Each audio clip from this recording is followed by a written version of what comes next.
coming. I think there's a few people coming from quite a few miles away, so thanks very much to those people tonight. We're going to talk about this guy sort of going forwards and backwards to the computer occasionally too. Possibly one of the most interesting aspects of the study of flying saucers, beyond the realization that they are real and extraterrestrial, is their philosophy. What manner of creatures build and fly them? What do they look like? How do they think? Are their ideas and ideals similar to ours? Could we understand them? All these and many other questions plague the serious investigator.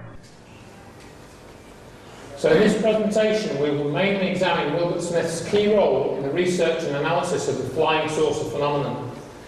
Smith seems to have significant things to tell us. He does not seem to be that well known. As a prominent member of the Canadian government, he had access to classified information. Smith held an unusual combination of views which seemed to be at odds with his scientific background and other work.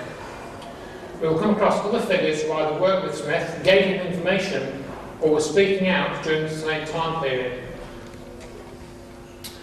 We will also look at some other issues pertaining to the UFO and ET disclosure. What some of the astronauts have said, for example. That's really the second half of this presentation, which I've added to since I gave it at Leeds earlier this year. We're going to look at some documents from the McDonnell Douglas Aircraft Corporation, which were leaked to us in 2005. I've also made a short video of Travis Walton's incredible case, which is documented in the police record, with multiple witnesses to many of the events. And also we're going to look at some incredible, inexplicable footage from Mexico, which was taken this year. It's just an addition to the end of this. So it's kind of like going from the start of what might be called the modern disclosure process up to some more recent developments. And I've seen a lot of parallels with what's going on in the UFO disclosure movement to what's happening with the 9/11 truth movement. Very similar things going on, which I'll try and illustrate in this talk. So Wilbert Smith, what he did is he checked the evidence. His conventional life is this. He was born in Lethbridge, Alberta, Canada in 1910. He graduated from the University of British Columbia in 1933 with a bachelor's in electrical engineering. He obtained a master's degree in 1934, also at the University of British Columbia. In 1934-5, he became chief engineer for the radio station CJOR in Vancouver. In the years following, at certain times, he acted as a consultant to the government because of his expertise in radio technology at the time. And in 1939, he joined the Federal Department of Transport of the Canadian government. He was engaged in the engineering of Canada's wartime radio monitoring service. That was the system whereby, when Canada wanted to collect its intelligence reports from the field, they would come through the radio network, and Smith was involved in the engineering of that network. In 1947, he was in charge of establishing a network of ionospheric measurement stations, several of which were in isolated parts of northern Canada. That the ionosphere is the charged region of the atmosphere which interacts with the solar wind, and you can actually bounce radio signals off it. This is how shortwave radio works. You bounce shortwave radio signals off the ionosphere. So the ionospheric measurement stations were to do with being able to propagate radio waves over long distances. He eventually became Superintendent of Radio Regulations and Engineering with the Department of Transport in Canada, DOT. His research was in radio wave propagation, in other words, how radio waves travel through the atmosphere, where he came across such topics as auroras, cosmic radiation, atmospheric radioactivity and geomagnetism. That's to do with the Earth's magnetic field, which tied in with theories on aspects of the saucer phenomenon. He continued to work for the Department of Transport until his death in 1962, and he died of cancer of the lower bowel, not cancer of the brain, as some people have tried to say. And at the time of his death, he held 37 patents. This is an intelligent guy. He was married to Merle, and they had 3 children, James, Dick, and Norma Ray. You're going to hear a lot more audio of his son, which was from about 2002, 2003, towards the end of this part of the presentation. Now, his interest in flying saucers started when he became curious after reading a magazine article in the late 1940s, possibly the early 50s. Though he started out as a strong sceptic, he pursued this interest in his own time, strongly and systematically, took a scientific approach to evaluating the evidence. He almost always referred to them as flying saucers, and very rarely as UFOs, because that was a term that was actually coined by Edward J. Ruppelt in 1952. In other words, that's another what might be a psychological operation. If you call it a UFO, it puts it into a state of uncertainty already, it says it's unidentified. And under certain conditions you can identify them, that they don't belong to any of our conventional technology. Now, some of Smith's contemporaries that some people they might have heard of who are perhaps more well known are, for example, George Adamski, the famous case that he met these people from Venus. And some people just think he was a nutter, but if you actually listen to some of his early sort of statements, they are a bit more interesting. Over time, he seemed to elaborate on things, but you certainly can't dismiss his stories out of hand. Frank Edwards was a bit like a sort of George Newry of his time, one of these sort of investigative reporters. Major Donald Kehoe was at one time in the Air Force, I believe, either Army or Air Force, I can't remember which, but he was outspoken about UFO cover-up in the 50s. And Kenneth Arnold, who of course started what's commonly referred to as the modern UFO era with his sighting in 1947 when he was flying his plane somewhere near Mount Rainier. And there is a link from Smith to these two people, Betty and Barney Hill, who was the first alien abduction case which was well documented in 1961. But if people have heard Wilbert Smith's name, how many people have heard of Wilbert Smith? Okay, yeah, one or two people. It's not the thriller author Wilbert Smith, this is Wilbert Smith, of course. If you have heard of him, it's probably in connection to this. Now, this is one of those documents, I mean, we've had all this wonderful, these disclosures recently, from all these French government and MOD have released 1,000-page document. And, it makes me laugh. I mean, I'll refer to this again later, but this memo, we've got two different copies of this memo, a draft copy which was in Smith's own files, and then one which I think was actually in the official government archive, and was released under the Freedom of Information Act in 1979, I think. But this memo, which I'm going to mention, it was written by Smith in November 1950, and researcher Nick Velasquez discovered a copy in the University of Ottawa archives, and it was declassified by the Canadian government in 1979, and this is what somebody says. I'll read out the bullet points. Talking of the UFO matter, it says this: the matter is the most highly classified subject in the United States government, rating higher even than the H-bomb. That flying saucers exist, and their modus operandi, that's their way of working, is unknown, but concentrated effort is being made by a small group headed by Dr. Vannevar Bush. So we've got names. The entire matter is considered by the United States authorities to be of tremendous significance. This was the top secret memo that Smith had written to the people in the Canadian government after he'd had contact with people in the American government as part of his work. I was further informed that the United States authorities are investigating on quite a number of lines which might possibly be related to the sources, such as mental phenomena.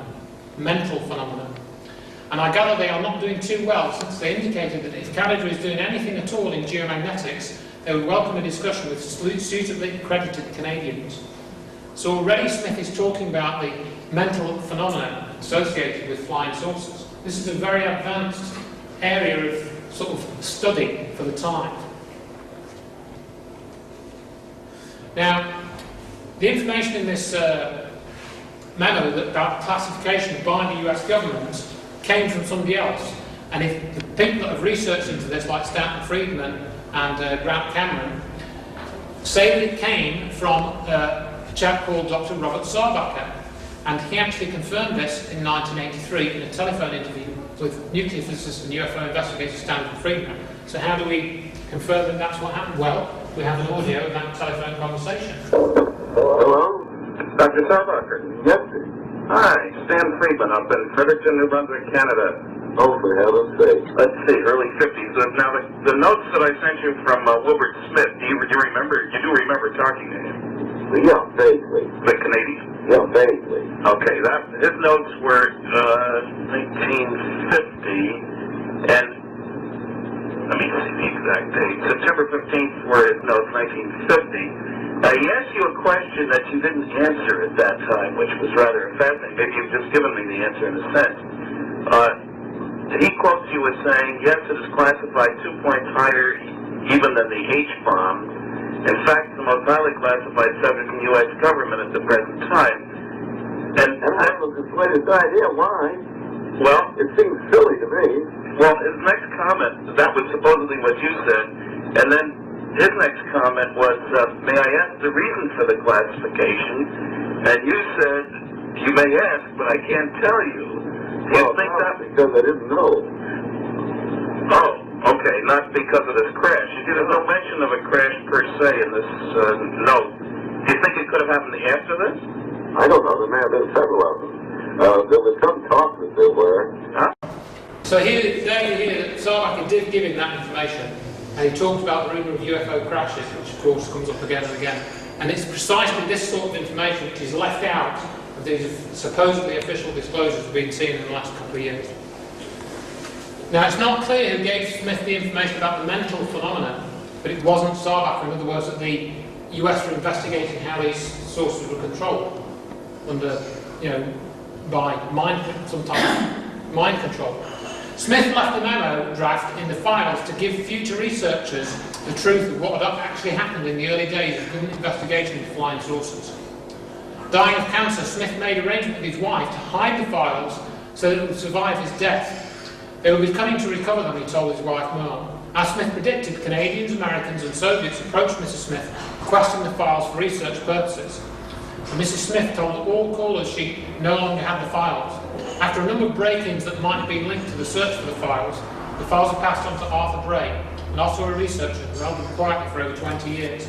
And I've got a CD over there with about 1,000 pages of Smith-related material on it and some audios, which have been preserved initially by Arthur Bray and then Grant Cameron, who basically put all the Smith information together, and I've summarised it. So I have got some CDs, you can get them from me through the website. It's in a raw format, it's just like a set file, it hasn't got a DVD associated with it or anything like that, just this, which is what I've put together. Now, what Smith ended up doing was he became so interested in the flying saucer phenomenon, and he investigated for such a long time, that he decided to try and set up a government project, which he headed up, and it was called Project Magnet. And he asked for some assistance from the government. And this was part of the memo, this is why he wrote to the government, because he basically says, well, the US are doing this investigation, we should be investigating this too. And he said, it is therefore recommended that a project be set up within the framework of this section, in other words, the section where he worked, the Department of Transport, and his particular team, to study this problem, and that the work be carried on a part-time basis until such time as sufficient tangible results can be seen to warrant a more definitive action. The cost of the programme in its initial stages is expected to be less than a few $100s and can be carried out by our radio standards without appropriation. So in other words, officially Smith's flying saucer interest was private, right? In reality, he used his knowledge and government position to instigate a research project known as Project Magnet. And that's shown in the memo, to study aspects of the phenomenon. So he's basically saying, look, I want to use some government resources to investigate this, with my team. That's really all I'm doing. I'm not going to do anything else. He's talking about a few $100s, so maybe to just borrow or buy some couple of small bits of equipment to do further research. Now, Smith was therefore proposing to set up a semi-official study of the source of phenomenon, and the proposal was accepted, and a station was set up at Shirley Bay, about 20 miles outside Ottawa. This was the Department of Transport's communications monitoring facility, so he already had some equipment there. And the area was later to be used by the Department of Defence. And so we have some pictures from Project Magnet, and you can see basically radio equipment and other equipment to do with geomagnetics, which was what he was using to, basically what they ended up doing was building the UFO monitoring station. That's what he did, and you'll hear about that in it shortly. So here we have pictures of some of their facility at Shirley Bay. The project ran for about 3 or 4 years with the aim of gathering information about magnetic phenomena. It was meant to be classified in case the results yielded a new insight into magnetic phenomena which might be exploited. and it was not actually called at the Source of Detection Station, and its existence was only reluctantly acknowledged during Smith's lifetime. In other words, they didn't really want to have anything to do with this, but because Smith was quite influential, he was able to get it past them. Now, what actually happened was on August the 8th, 1954, at 3:01 p.m, after 8 months of watching flat lines on graph paper, the gravimeter, which was measuring the Earth's gravitational field, began to twitch, and then it went crazy. Unfortunately, the area was completely fogged in, and the observatory of Project Magnet was shut down on August 10th, 1954, only 2 days later. After Smith's death in 1962, the strength of denials about the project seemed to increase, which we'll hear about in a minute. But let's first have a little clip of Wilbert Smith telling us about Project Magnet. I might point out that the Project Magnet that I was associated with, and which received a great deal of publicity, was not an official government project. It was a project that I talked the Deputy Minister into letting me carry out, making use of the extensive field organization of the Department of Transport. No funds were spent on it, and we merely had access to the very large field organization and opened a number of files. Unfortunately, the gentlemen of the press climbed on this and made a big deal out of it. As a matter of fact, some of the headlines concerning Project Magnet were set in larger type than the declaration of war.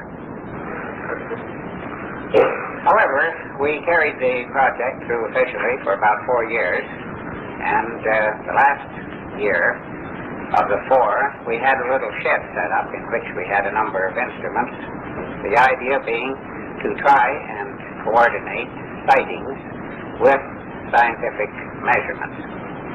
We had equipment for detecting any radio noise that might emanate from these objects, any gravitational disturbances which might result, any radioactivity which might be connected with it, and any magnetic disturbances.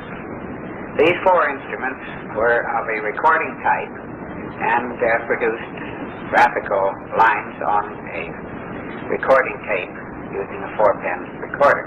This ran 24 hours a day with alarm circuits attached, so that in case any of the pins moved beyond a prescribed limit, the horns would blow and the bells would ring, and the boys in the nearby ionosphere station were supposed to come running to see if they could see anything. So basically what he was saying there was they wanted to see if they could make measurements whilst somebody was sighting a UFO, flying saucer.